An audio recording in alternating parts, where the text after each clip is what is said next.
بسم اللہ الرحمن الرحیم۔ حضرت ابو ہریرہ رضی اللہ عنہ کہتے ہیں کہ رسول اللہ صلی اللہ علیہ وسلم نے فرمایا، بے شک اللہ تعالیٰ نے تم سے جاہلیت کی نخوت و غرور کو ختم کر دیا اور باپ دادا کا نام لے کر فخر کرنے سے روک دیا۔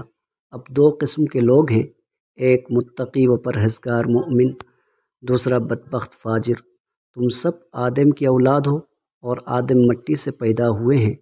لوگوں کو اپنی قوموں پر فخر کرنا چھوڑ دینا چاہیے، کیونکہ ان کے آبا جہنم کے کوئلوں میں سے کوئلہ ہیں، اس لیے کہ وہ کافر تھے، اور کوئلے پر فخر کرنے کے کیا معنی؟ اگر انہوں نے اپنے آبا و اجداد پر فخر کرنا نہ چھوڑا تو اللہ کے نزدیک اس گبریلے کیڑے سے بھی زیادہ ذلیل ہو جائیں گے جو اپنی ناک سے گندگی کو دھکیل کر لے جاتا ہے۔ ویڈیو اگر پسند آئی ہے تو ضرور چینل کو سبسکرائب کریں، ویڈیو کو لائک کریں، ایک پیارا سا کمنٹ کریں۔ شکریہ۔